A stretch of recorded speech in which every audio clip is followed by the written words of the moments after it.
میں دیکھتا ہوں ہمارے وطن میں اضطراب ہے، بے چینی ہے، اس طرح کا ماحول بنایا گیا ہے کہ لوگ ایک دوسرے کے حق میں سخت ہو گئے ہیں، مزاجوں میں تلخیاں ہیں، لڑتے جھگڑتے ناراض ہوتے لوگ، بگڑتے کوستے ڈانٹتے شکوے کرتے لوگ۔ شکوہ جو ہوتا ہے نا، یہ بندے کو بے چین کر دیتا ہے، شکر بندے کو سکون میں مبتلا کرتا ہے۔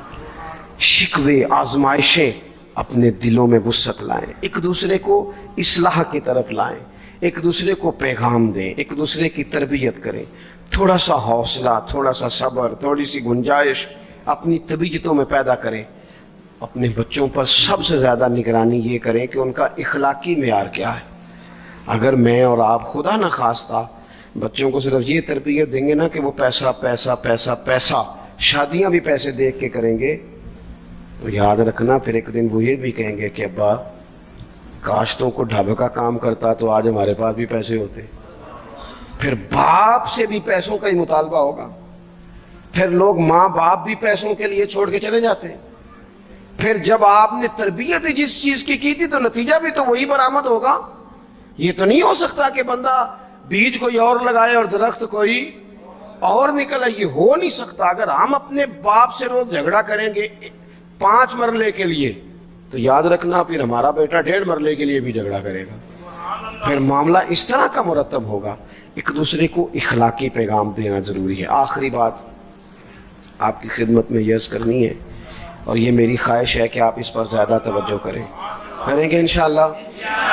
آپ سارے ویڈیو بنائیں، مجھے کوئی اعتراض نہیں، پر مہربانی کریں دیکھیں تو میری طرف نہ۔ جب آپ لائیو چلاتے ہیں تو پھر اسی کو دیکھتے ہیں، وہ پھر کہتا ہے کہ یہ کومنٹس آ گیا تو دوسرا آ گیا۔ اللہ کرے میری بات آپ کے دل میں اتر جائے۔ آپ تھوڑی سی توجہ کریں، میں کیا عرض کرنا چاہتا ہوں، غور کریں میرے بھائی۔ ملک میں نا مہنگائی تیزی سے عروج پکڑ گئی ہے، اور مہنگائی جب ہوتی ہے نا تو امیروں نے تو مال بیچنا ہوتا ہے تو ان کا دگنا ہو گیا تو وہ تو اور امیر ہو گئے، تو غریبوں کے لیے مشکلات بڑھ گئی ہیں۔ جو طبقات بیچارے تنخواہ دار تھے، کمزور تھے، میری طرف دیکھیں جناب، وہ اور کمزور ہو گئے۔ ہمیں زیادہ تو نہیں لیکن اتنا ضرور کرنا چاہیے۔ یہ قرآن پاک دے دیں جی، مجھے دے دیں، میری ہے، تشریف رکھیں آپ۔ عزیز بھائی تھوڑا سا نا، زیادہ نہیں، 3 لوگ مل کے ایک غریب آدمی کا خیال تو رکھ ہی سکتے ہیں نا، لیکن غریبوں سے بھی عرض کروں گا، سہارا بندوں کو نہیں بنایا کرتے، سہارا رب رسول کو بنایا کرتے۔ کسی سے تھوڑی سی مدد لینا تو ٹھیک ہے، چلو آگے جانے کے لیے تھوڑا سا سہارا لے لیں کہ اب مشکل ہے تو یہ کراس نہیں ہو رہا رستہ، تھوڑا سا سہارا تو لے لیں۔ لیکن جو لوگ مستقل سہاروں پہ آ جاتے ہیں ان کا تو پھر اپنی طاقت ہی ساری ختم ہو جاتی۔ گردن کو جھکا دیتا ہے خیرات کا پتھر، جہاں میں مانگنے والوں کے سر کبھی اونچے نہیں ہوتے۔ تھوڑی سی ہم نے ایک دوسرے کی مدد کرنی ہے۔ جو لوگ زیادہ مالدار ہیں ان سے میری گزارش ہے کہ تھوڑے سے خرچے کم کر لیں، اپنے ہاتھوں سے تقسیم کریں۔ یہ چھوڑ دیں کہ وہ میرے چچا کے جو بیٹے ہیں وہ میرے ساتھ اچھا سلوک نہیں کرتے، وہ فلانے ہیں، وہ ان کا سلوک اگر وہ کریں گے تو اللہ سے اجر لیں گے۔ آپ اگر ان کو محسوس کرتے ہیں نا وہ غریب ہیں، ماموں کے بیٹے، چچا کے بیٹے، گلی والے، محلے والے، تو تھوڑا تھوڑا کر کے اپنے بھائیوں کی مدد کرنی شروع کریں۔ دیکھو عید پہ کپڑے تھوڑے لے لو نا، ویسے بھی سوٹ کی ضرورت تو صرف عید پڑھنے کے لیے، بعد میں تو کپڑے بدل کے ہی گوشت کرتے ہیں، تو بچے ویسے سوئے رہتے ہیں سارا دن۔ تھوڑی سی نا اپنے اضافی خرچے کم کریں۔ غربا کی تھوڑی، یہ عید گزری تھی نا چھوٹی تو شادیاں شروع ہو گئی تھی، میرے پاس لوگ بہت زیادہ آتے ہیں، چونکہ نیک آدمی سمجھ کے اچھا گمان کر کے لوگ دعاؤں کے لیے کہتے ہیں، تو ان کے دکھ سن کے نا تو کئی دفعہ سوچتے ہیں کہ یار یہ جو امیروں نے اتنے مہنگے مہنگے ہوٹلوں میں روٹیاں کھائیں، اتنی مہنگی مہنگی گاڑیاں پجارو، یہ اللہ کے حضور جواب بھی تو دینا ہے نا۔ ہم نے ایک دوسرے کا خیال چھوڑ گئے، 2-4 باتیں سوچ کے نا، وہ جس کے گھر میں 3 لوگ ہیں کام کیوں نہیں کرتے، وہ خدا کے بندے کرتے ہیں کام، لیکن محنت سے نہیں ملتا، خدا کے فضل سے ملتا ہے۔ تیرے اوپر فضل ہے، تجھے باتیں آتی ہیں، لیکن کئی دفعہ سارے بھی کریں تو رزق جب ہی آتا ہے جب رب چاہتا ہے۔ ایک تو وہ لوگ ہیں جو ہاتھ پھیلا کے مانگ لیتے ہیں، ایک سفید پوش ہوتے ہیں لا یسألون الناس الحافا، جو لپٹ لپٹ کے سوال نہیں کر سکتے، ان کو دیکھیں، بالخصوص اپنے بہن بھائیوں میں، قریبی رشتہ داروں میں، پڑوسیوں میں تھوڑی تھوڑی لوگوں کی مدد کریں اور اپنے خرچے بتدریج کم کریں۔ خواہش تو بچوں کی طرح ہوتی ہے، ایک خواہش پوری کریں تو دوسری پیدا ہو جاتی ہے، دوسری پیدا کریں تو 4 خواہشیں اور کھڑی ہیں۔ یہ نفس تو بچے کی طرح ہے، اپنی خواہشات تھوڑی کم کر کے۔